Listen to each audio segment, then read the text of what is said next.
अस्सलाम वालेकुम friends, welcome back to my YouTube channel. तो अगर आप मेरे चैनल पर न्यू है तो मेरे चैनल को सब्सक्राइब कर दें। तो चलिए चलते हैं स्टोरी की तरफ। इस औरत की साड़ी में रंग बिरंगे पैबंदों की भरमार थी, बल्कि यूँ कहना ज़्यादा मुनासिब होगा। इस औरत की मैली कुचैली साड़ी बहुत से पैबंद का मजमुआ थी।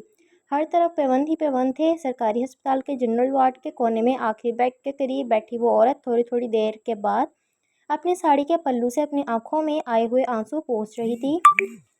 कोई डॉक्टर राउंड पर आता, वो दौड़कर उसके पास पहुंच जाते और गिड़गिड़ाकर उससे कहती कि डॉक्टर साहिब, मेरी बच्ची को बचा लें, वो कब ठीक होगी। डॉक्टर इसको तसल्ली देकर दूसरे मरीजों को देखने चला गया और वो डॉक्टर के जाने के बाद फिर वहीं घटरी सी बनकर बैठ गई और चुपके चुपके आंसू बहाने लगी। इसके सूखे चेहरे और पथराई हुई आंखों से मजबूरी, बेबसी, लाचारी और गुर्बत झलक रही थी। गुज़िश्ता 3 दिनों से इसकी 20 साला बेटी मौत और ज़िंदगी की कश्मकश में मुब्तला है। 3 दिन कबल चूल्हे पे खाना पकाते हुए अचानक उसे चक्कर आ गया था और वो वहीं बेहोश होकर गिर गई थी। 16 साला बेटी दौड़कर माँ को बुला लाई। माँ अपनी बेटी को देखकर परेशान हो गई और जैसे तैसे करीब के क्लिनिक में अपनी बेटी को ले गई। डॉक्टर ने देखते ही कह दिया कि इसको करीबी अस्पताल ले जाओ, लगता है इसकी दिमाग की नस फट गई है। डॉक्टर साहिब, मेरी जान, बच्ची की जान को तो कोई खतरा नहीं है, ये बच तो जाएगी ना। कुछ कहा नहीं जा सकता, यह मुख्तसर सा जवाब देकर डॉक्टर दूसरे मरीजों को देखने में मसरूफ़ हो गया और उसकी छोटी बेटी फरजाना, बड़ी बेटी रेहाना को बड़ी मुश्किल से बेहोशी की हालत में सरकारी अस्पताल लेकर आए और बहुत सी परेशानी के बाद इसको अस्पताल में दाखिल कराया। डॉक्टर ने इसका चेकअप किया। इसके बचने की उम्मीद सिर्फ 1% थी। रेहाना की माँ को अपने शौहर की याद आ रही थी। बेशक वो शराब पीने वाला एक ऐसा इंसान था जिसकी माशरे में कोई इज्जत ना थी, लेकिन किसी भी परेशानी में वो एक बाप और एक शौहर होने की जिम्मेदारी ऐसा तरीके से निभाता था।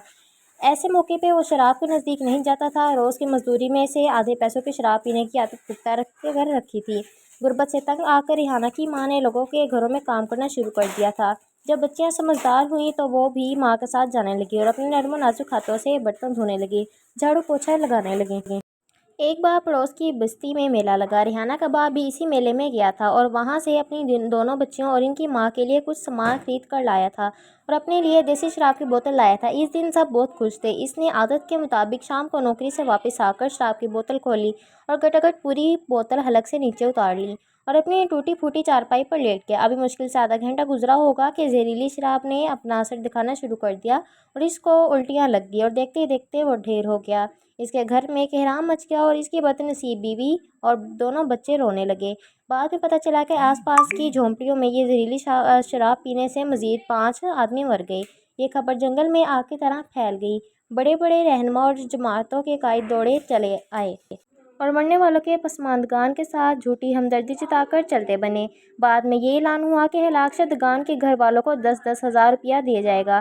काफ़ी दिन खामोशी रही, लेकिन जब बस्ती वालों ने मुआवजे का मुतालबा शुरू किया तब जाके कहीं सरकारी मशीनरी हरकत में आई। चंद सरकारी कर्मचारी एक रजिस्टर हाथ में लिए बस्ती में दाखिल हुए। चौचाल में बैठकर उनके पसमानदगान को बुलाया जो जहरीली शराब पीकर जाँ बाग हो गए थे। लोग सुनकर इन कर्मचारियों के पास दौड़े, लेकिन खुदा पहाड़ निकला चूहा। 1-1 हज़ार रुपये दे देकर 10 हज़ार की रकम पर अंगूठा लगा लिया और कर्मचारी रफू चक्कर हो गए। रेहाना की माँ ने थोड़े और घर बढ़ा लिए। इसकी समझ में नहीं आता था कि वो इस गुर्बत में अपनी दोनों बेटों की शादी किस तरह करेगी। कभी कभार इसको ये ख्याल आता कि वो बर्तन धोते हुए थोड़े से बर्तन चुरा ले, रेहाना की शादी में काम आएंगे, लेकिन इस तसव्वुर से खौफजदा हो जाती कि अगर पकड़ी गई तो रसवा होगी, इसका काम भी छूट जाएगा और बस्ती से भी निकाल दिया जाएगा। आज रेहाना को अस्पताल में दाखिल हुए 10वां दिन था। तब से वो मुसलसल बेहोश थी। जब आज अचानक रेहाना थोड़ी सी हरकत में आई तो इसकी माँ दौड़ती हुई नर्स के पास पहुंची और दीवानगी के आलम में चलाई कि नर्स, देखो देखो, मेरी बेटी आज पूरे 10 दिन के बाद होश में आ रही है। मेरे अल्लाह ने मेरी सुन ली है। नर्स रेहाना के बेड के पास आई। रेहाना ने चंद उखड़ी उखड़ी सांसें ली और फिर इसकी गर्दन एक तरफ को धलक गई। नर्स ने अफसुर्दा होकर रेहाना की माँ की तरफ देखा और रेहाना की लाश को सफ़ेद कपड़े से ढाँप कर अपने ऑफिस की तरफ चली गई। दोनों माँ बेटी रेहाना की मौत पर ज़ोरों कतार रोने लगी। ज़रूरी लिखा पड़ी और सरकारी खाना पूरी के बाद जब रेहाना की माँ को रेहाना की लाश सुपुर्द करना चाहिए तो वो हिचकियों के दरमियान बोली कि मैंने इसे ले जाके क्या करूँगी, मेरे पास तो इसके कफन के भी पैसे नहीं हैं और ना ही गोरगन को देने के लिए पैसे हैं।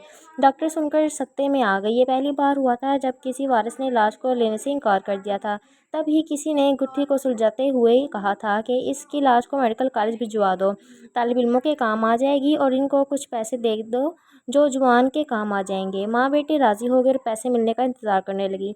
शाम को डॉक्टर के साथ कुछ کچھ لوگ گئے اور عورت سے انگوٹھا لگوا کر اس کو پیسے دیتے ہوئے کہا کہ اب تم جا سکتی ہو۔ یعنی کہ ماں نے اپنی چھوٹی بیٹی سے کہا کہ چلو گھر چلیں۔ چھوٹی بیٹی نے اپنی ماں سے کہا کہ تم چلو میں بھی آتی ہوں۔ ڈاکٹر کی نظر اس پر اچانک پڑی تو اس نے کہا کہ تم ابھی تک یہاں کھڑی ہو، پیسے تمہاری ماں کو دے دیے ہیں۔ ڈاکٹر صاحب میری بہن کی لاش میڈیکل کالج بھیج دی ہے۔ ڈاکٹر صاحب نے کہا کہ ہاں کیوں؟ تو ڈاکٹر صاحب اس کے کپڑے مجھے دے دیں، دو زیادہ پرانے نہیں تھے، میرا اور میری بہن کا نام بھی ایک ہی تھا۔ ہائے رے غربت۔